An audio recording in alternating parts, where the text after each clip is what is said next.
pagi semuanya. Materi hari ini Bu Mekar akan menjelaskan bagaimana cara menyajikan data dalam tabel distribusi frekuensi. Nah, misalkan kita mempunyai data nilai matematika seperti ini. 80 orang nilainya seperti ini. Nah, data ini adalah data mentah. Kita bisa mengelompokkan data ini menjadi tabel distribusi frekuensi seperti ini ya, dengan rentang nilai kemudian frekuensinya atau jumlah yang mempunyai nilai sekitar ini dan seterusnya. Bagaimana cara menyajikan data mentah ke dalam tabel distribusi frekuensi? Ada beberapa langkah. Yang pertama, menentukan jangkauan atau J. J itu adalah data terbesar dikurangi data terkecil. Kemudian yang kedua, menentukan banyaknya kelas interval. Banyaknya kelas interval atau K dicari dengan menggunakan rumus 1 ditambah 3,3 log N. Log itu logaritma. Kemudian yang ketiga, menentukan panjang kelas atau P sama dengan J per K. Nah, ini misalkan kita mempunyai data mentah seperti ini. Sebelumnya belum kita coret-coret ya. Ini ada 58, ada 55, 56 dan seterusnya. Maka pertama kita menentukan jangkauan. J tadi adalah data terbesar dikurangi data terkecil. Dari data sebanyak ini kita mencari nilai yang paling besar. Nilai yang paling besar adalah 95 dan nilai yang paling kecil adalah 42. Maka jangkauannya adalah 95 dikurangi 42 sama dengan 53. Kemudian langkah kedua tadi K, kelas interval, banyaknya kelas interval. Sama dengan 1 ditambah 3,3 log N.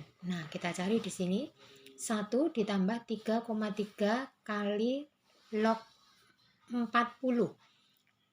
40 itu dari mana? 40 itu adalah banyaknya data ini. Ini jumlahnya 40. Jadi N-nya 40. 1 ditambah 3,3 log 40. Sama dengan 1 ditambah 3,3 log 40 bisa kita cari pakai kalkulator, nilainya 1,6. Sehingga sama dengan 1 ditambah ini dikalikan hasilnya 5,28. 1 ditambah 5,28 sama dengan 6,28. Kita bulatkan menjadi 6. Kemudian langkah yang ketiga, menentukan panjang kelas. P sama dengan J per K.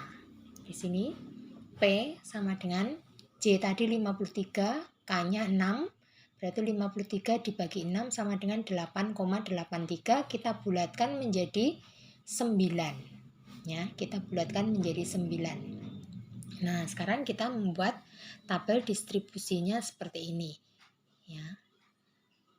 Nilai terkecil adalah 42, maka di sini mulainya dari 42. Interval pertama mulai dari 42 sampai berapa? Nah, ini 42 sampai 50 ini adalah sebanyak P. Nah, sebanyak P. Ini ya. 9. Jadi ngitungnya mulai dari 42, 43, 44, 45, 46, 47, 48, 49, 50. Nah, berarti 42 sampai 50. 42 sampai 50 itu panjangnya 9. Panjang kelas intervalnya 9. Kemudian kelas interval yang kedua setelah 50 berarti mulai dari 51. 51, 52, 53, 54, 55, 56, 57, 58, 59. Nah, jadi 51 sampai 59. Panjangnya P-nya 9 sama. Kemudian ini mulai dari 60. 60, 61, 62, 63, 64, 65, 66, 67, 68. Nah, sini. Berikutnya dan seterusnya. Ini 69 sampai 77. 78 sampai 86. 87 sampai 95. Nah, ini tadi yang terbesar. Kemudian ini hanya untuk membantu saja.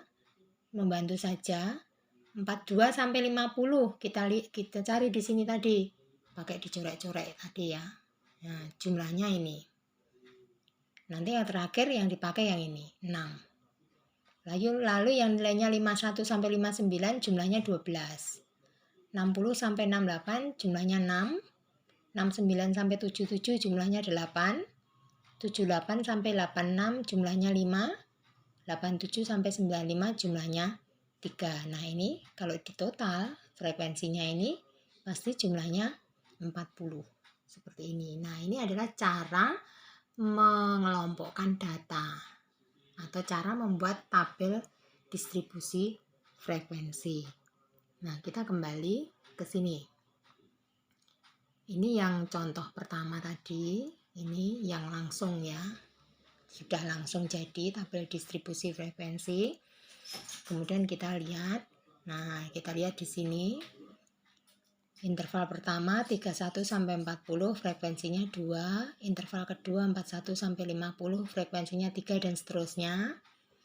Nah, bagian-bagian pada tabel distribusi frekuensi kelas interval. Tadi kita sudah mencari kelas interval ya. Kelompok nilai data yang ditulis dalam bentuk interval. Ini ada berapa interval ini? 1, 2, 3, 4, 5, 6, 7. Ada 7 interval. Lalu ada istilah batas kelas. Setiap interval mempunyai batas bawah dan mempunyai batas atas. Misalkan, kelas pertama, kelas interval pertama. Batas bawahnya adalah 31. Batas atasnya 40. BB, BA ya. Batas bawah atas. Lalu interval kedua, batas bawahnya 41, batas atasnya 50 dan seterusnya. Sampai interval terakhir ini batas bawahnya 91, batas atasnya 100. Lalu ada istilah tepi kelas atau TB dan TA. Tepi bawah dan tepi atas. Tepi bawah itu sama dengan batas bawah dikurangi ketelitian data. Tepi atas sama dengan batas atas ditambah ketelitian data.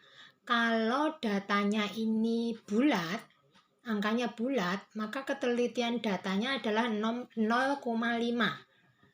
Kalau datanya ini pecahan, maka ketelitian data adalah 0,05. Ya. Karena ini bulat, maka ketelitian datanya 0,5. Nah, misal interval pertama, tepi bawahnya berapa? Batas bawah dikurangi 0,5, berarti 31 dikurangi 0,5, 30,5. Lalu tepi atasnya, ini batas atas ditambah 0,5, berarti 40 ditambah 0,5, 40,5. Interval kedua, batas bawahnya berarti 41 dikurangi 0,5, jadinya 40,5. Batas atasnya atau tepi atasnya itu adalah 50 ditambah 0,5 dan seterusnya sampai terakhir. Ini interval terakhir, tepi bawahnya berapa? Berarti 91 dikurangi 0,5, tepi atasnya 100 ditambah 0,5. Itu ya istilahnya tepi bawah, tepi atas. Kemudian panjang kelas. Ya, panjang kelas itu P tadi. Panjang kelas seperti tadi. 31 sampai 40. Berapa berarti P-nya? Ngitungnya mulai dari 31, bukan 32 ya. 31, 32, 33, 34, 35, 36, 37, 38, 39, 40. Berarti P-nya 10. Sama, ini juga 41 sampai 50. 51 sampai 60 dan seterusnya. 91 sampai 100 itu P-nya sama, yaitu 10. Lalu titik tengah kelas XI. titik tengah kelas atau XI ini tengahnya 31 sampai 40 itu berapa ya? 31 sampai 40 rumusnya ini setengah kali batas atas ditambah batas bawah titik tengahnya. Nah, interval pertama ini setengah kali 31 tambah 40. Interval kedua titik tengahnya setengah kali 41 ditambah 50 dan seterusnya. Itu. Nah, demikian penjelasan tentang data dalam tabel distribusi frekuensi. Kalian pelajari lagi sendiri. Jangan lupa untuk mencatat ya. Atau kalau nanti kesulitan mencari materi di WA karena sudah tertumpuk dengan materi-materi yang lain, kalian bisa mencari di tim. Akan lebih mudah karena khusus matematika. Itu semua materi akan saya kirim ke sana juga. Demikian, selamat belajar.